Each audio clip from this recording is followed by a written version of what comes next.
Hey, what's up, everybody? This is Donnie, aka Elevated, and Jenkins. What's up, Jenkins? Hello. And this is gonna Nothing be. much. Sorry, go ahead. No, I'm just chilling, man. I'm having a good time here, man. Sweet. Well, this is gonna be a new series. This is like a pilot episode of a new series that we're gonna try out, and it's gonna be called The Journey. And this is gonna be basically a pub journal for the two of us, where we're gonna just kind of shoot the shit a little bit about our experiences in the pubs for the previous week. And we're gonna try and do this every week, and just kind of like maybe you guys will be able to pull some ideas of what heroes we like, what heroes we think are good, or just kind of maybe even sympathize, reminisce with us a little bit about your terrible teammates, or maybe even some good moments in pubs if that's a possibility. So anyway, this is episode 1 of The Journey, and we hope you guys enjoy it. So that being said, Jenkins, how have your pubs been going this week? This is gonna be a depressing series for people, but at least we can all be depressed together. You know what? Okay. Sometimes that's what you need, right? You need to know that somebody else is going through the same shit that you are. It's true. It's true. You need to know that somebody else has their entire outlook on life determined by how they're performing in their favorite video game. Yep. This is how it's always been for me since I played RuneScape, World of Warcraft. If things are going bad in game, it's so depressing because it's the thing that you come home and that's what you do. That's people go play their little pickup baseball or soccer or something like that, and we play Dota. That is what we spend our recreational time doing. Probably too much recreational time. But with that being said, when things are going well, it's euphoric. It is, and that's probably the issue, right? Euphoria is generally associated with addictive drugs, and you know, euphoria happens when you Hmm. win a game of Dota. So I don't know. I don't Never want. never heard that A word before, I don't Right. I don't know what that means. We'll pretend that that word wasn't spoken in this video. My pubs have been good for the past couple of days, which is great because before that I had a really rough spree. I know you were in my stream a little bit watching some of that.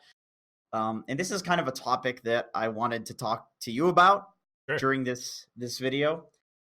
Just the concept of how in Dota you will get a griefer on your team occasionally, maybe 1 out of 5 games. It's just the game, it's emotional. People lose their minds. I think the higher rated you go, it's probably a higher percentage of games. But let's just say, for simplicity, 1 out of 5 games, you get a griefer. There's a 20% chance you get a griefer. So statistically speaking, sometimes you'll get 2 griefers in a row. Sometimes you'll get 3. Sometimes you'll get 4 because if you play enough games, you will just have a bad streak. It's going to happen. It's not just you. It's everybody. It's going to happen to everybody. Yep. What I want to talk about is what happens when you get many griefers in a row and you start feeling like your pubs are unwinnable and you're just on the losing team every single time, and that just kind of gets into your head. And then at a certain point, you actually start playing bad and are the reason that you're losing the majority of your pubs. But the line is so blurry because you've lost so much, and it's hard to tell at what point it's just a normal game and something is just setting you off because of that initial spree of griefers. Like, I feel like that always happens to me where my skill actually degrades because of the initial griefers, where I go into games and I'm just lazy about things because Yeah. it's like You're we already lost apathetic. anyway. You're already apathetic from the previous 2 to 5 or 10 games that you played.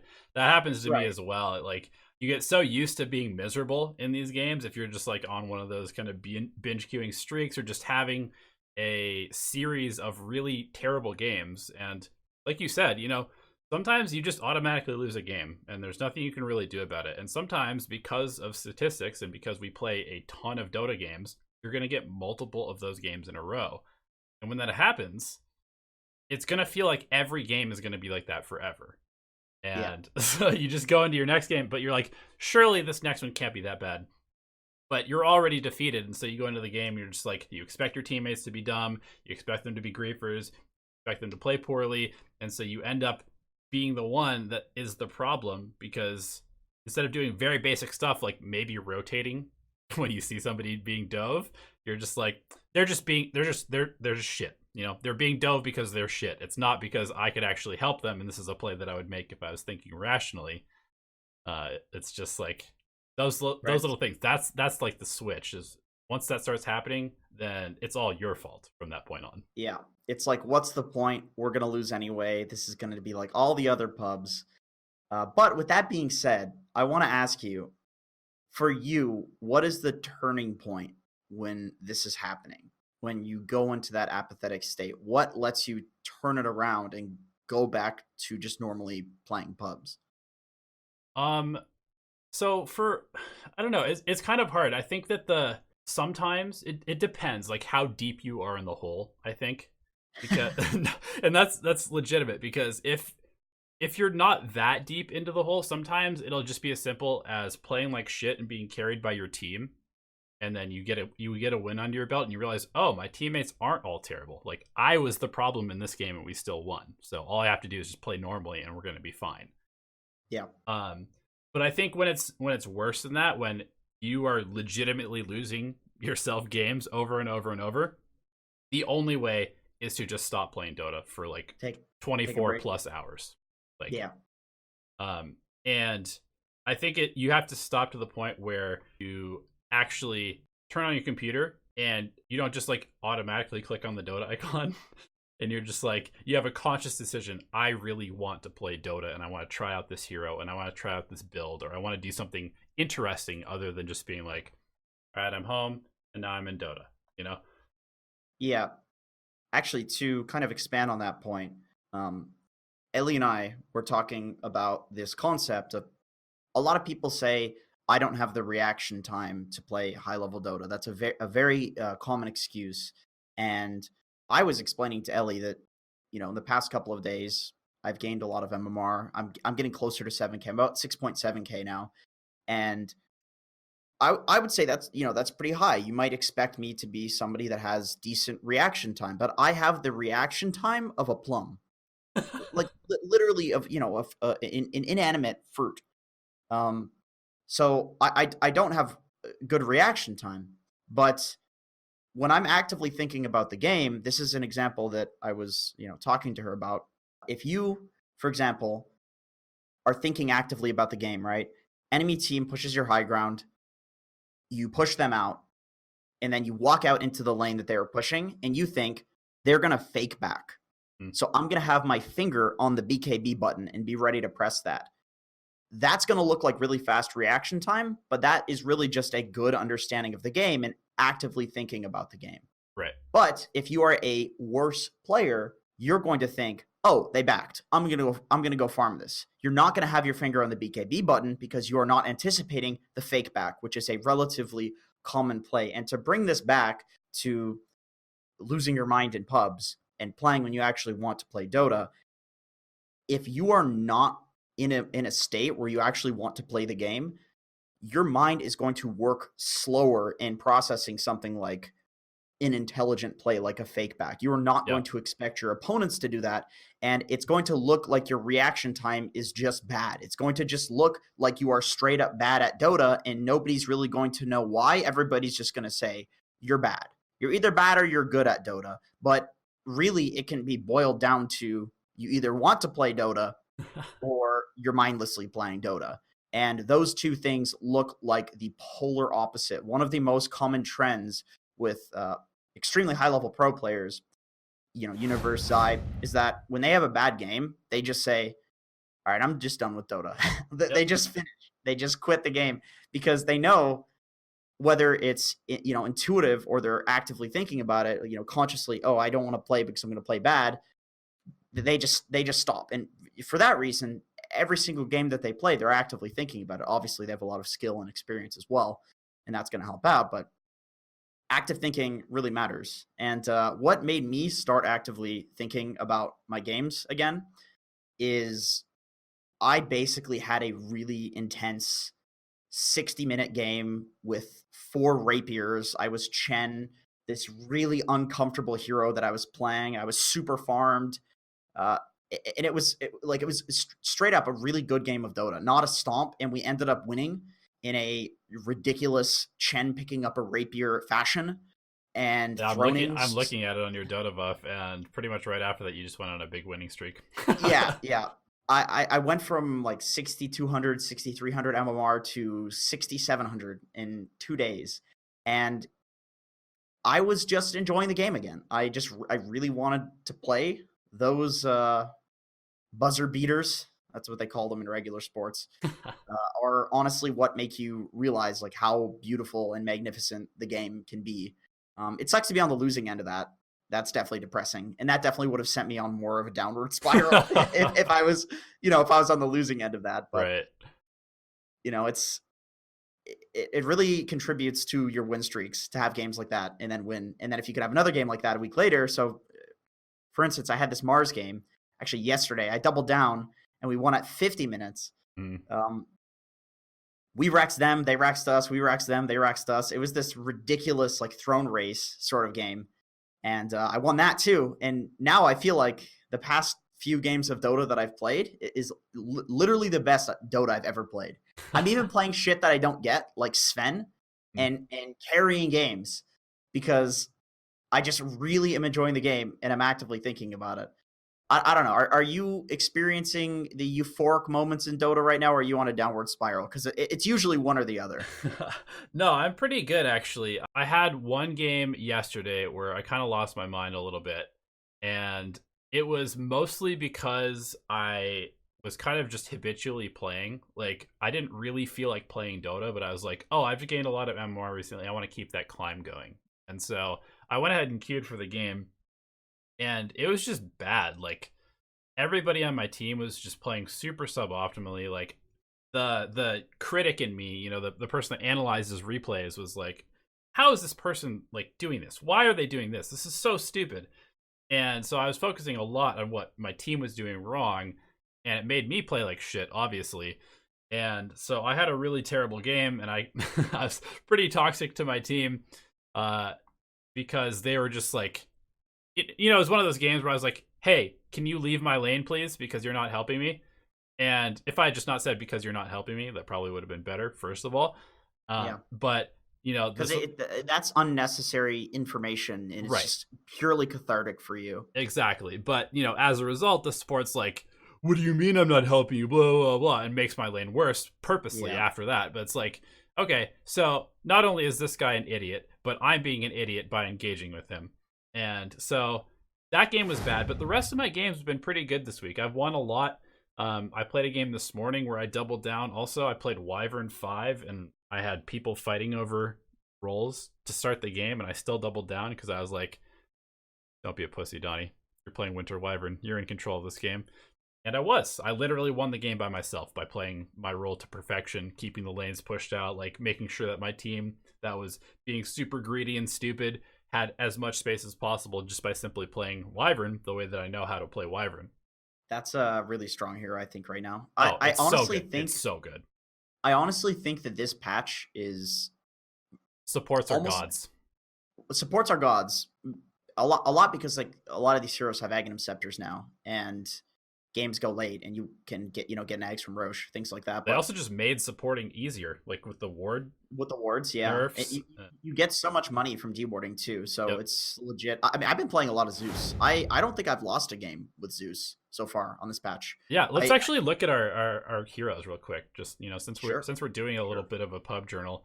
I mean, I've played 31 games in the last week. I've got a 61% win rate, which is a lot better than I thought. It's kind of nice to see that. Like, oh, okay, I'm actually winning a lot. Where do you see the win rate for the week? So if you're on matches and then you filter by this week, it should have a little thing that says averages for selected matches. Let's see this week. I have a 54% win rate, but to be fair, I was losing 10 games in a row before 3 days ago. So it's that I actually can't believe that it's positive, given how my days have been going. And I mean, let's be honest, 54% win rate is higher than your career win rate. Yeah, that's good. So it's actually quite good. And with Zeus, I have an 83% win rate on this patch. Yeah, nice. Mars 75%, which I mean that's a busted hero, so that's a given, Yeah.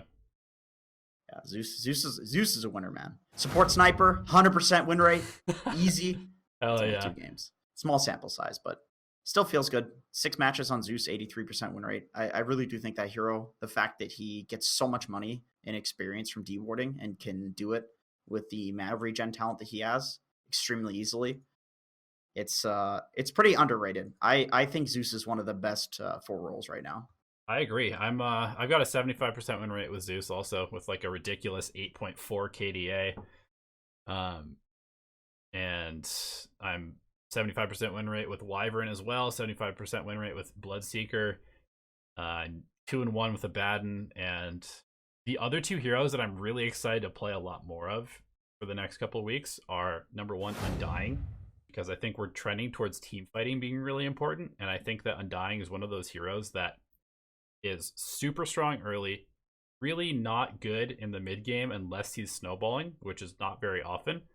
And then in the late game, he's actually a incredibly strong hero, and he actually has the opportunity to get to the late game now in a pretty regular basis. Once he gets like I've been taking the zombie damage actually. People do that, and it like destroys people. It really melts supports. And then hell, if you could get an Ags on Undying, it's actually ridiculous how much damage. Oh yeah, Ags Undying is amazing. I mean, it's pure damage. It's strength steal. It's very good. 300 pure damage every single. It's absolutely ridiculous.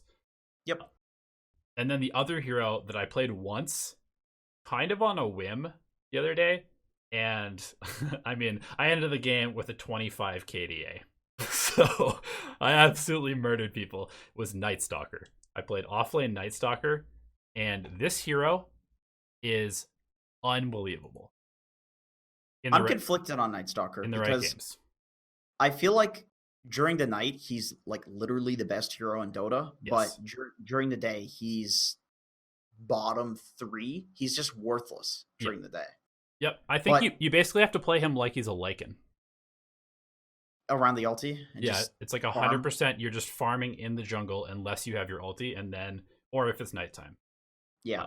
And then you look to make plays. But you're right. Like when his ulti is up, I mean, he literally gets like he's a carry. He gets 7,000 or 8,000 gold of net worth just by pressing R. Yeah, like legitimately, you can build tanky items and still do carry amounts of damage. It's pretty disgusting. Yeah, he's really great at killing backline supports like Oracle or Zeus or Dazzle, things like that. Yep. Any like low armor squishy hero, he just shreds. And there's nothing that their team can do to deal with you because you're just tanky frontlining hero. You're so tanky. You have free pathing. Like you have the fastest attack speed. Yeah, more vision than anybody. You have a silence built into you just by hitting people, basically. I watched 33 play him a couple times after I played this game, and 33 play is like probably the best Night Stalker in the world right now. But I legitimately think that this hero is extremely underrated, just because it's sort of one of those things where you have to play it in a specific way. Otherwise, sure, you're going to feed, because he is the worst hero in the game during the daytime. Like, I think it's pretty safe to say that. I think in pubs, it's probably way better than in competitive, because in competitive, people will actually play around timings where Night Stalker's weak. But in pubs, people aren't going to do that. They'll just play into you when it's night. Like, that might be one of the more free MMR heroes right now in Night Stalker. I think you can... I think maybe that's the takeaway from this video. Let's talk about what the broken heroes are. What do we think are the underrated MMR winning heroes from this week of pubs? I feel like Zeus is up there. Yep, I'm on board with that. I think he's underrated. I'll agree with Night Stalker. I think Night Stalker's pretty strong. Chen, obviously that hero, ridiculous. Yeah, super. Even if you don't play it well, it's got such a high skill cap on it, and still you can play it mediocrely and win games. That's what I've been doing. Yeah, Winter Wyvern is definitely up there. I think that Wyvern is probably the best 5 support in the game, in my opinion. Yeah. I still think Abaddon is quite good as well. I think the Misquell all of the nerf heroes is that big of a deal. I think all of the heroes that were good in the last patch are still good, except for Drow. I think Drow is... People say, oh, EG picked her, she's still okay. I think Drow is incredibly mediocre, and you could pick like a Luna or something, and it's the same thing as a Drow. Yeah, I don't think Luna's unpickable, but I'm not. I'd much rather have some Ember Spirit going at 2,000 movement speed with an Ags Right. as my safe laner than a Luna or a Drow at this point. Agreed. I also did want to give a shout out to Warlock. I think Warlock is incredible. Oh, I agree. Really good for pubs too, just because you tend to be able to get farm as a support in pubs, and Warlock is one of the best supports with farm. I'm loving the team fighting supports right now. Team Yep. fighting 5 roles, and then you just pick lane dominators everywhere else, and you pick a 4 that can scale. A lot of the team fighting 5s tend to scale really well, like Wyvern, Warlock, obviously because they scale with your opponents. So, well, Warlock doesn't, but Wyvern does. A lot of these heroes just scale ridiculously with levels, though. Like they don't need that much farm, and they just scale really well into the late game. And I think more and more games are going late because of the fact that towers are so easy to defend with the armor buff. Yep. I also think that GPM talents are incredibly underrated still. Like they've been very important, but they're still underrated. I think it's if you can at all possible, pick a support that gets a GPM talent in the first 15 levels, and you will be really, really happy that You're a core. You just become a core. Yep. Exactly. And that's what everybody wants to play anyway. It's like nobody willingly picks support every game, except for maybe me at this point. But I pick support most of the time knowing that I'm going to end up being a core by the end of the game. Sounds about right. Cool. Well, we're getting to about 25 minutes, so you want to just call it here? Do you have any other final thoughts about your pubs? Any like words of wisdom to leave people with? Yeah, don't tilt. Don't tilt. It's a pretty good rule if you want to gain MMR. All right, guys. Well, thanks for joining us for this first episode of The Journey, and let us know what you think in the comment section below. If you like this kind of content, and like I said, this is kind of like a trial episode, but I think it could be good. So let us know what you think, and we'll see you in another video.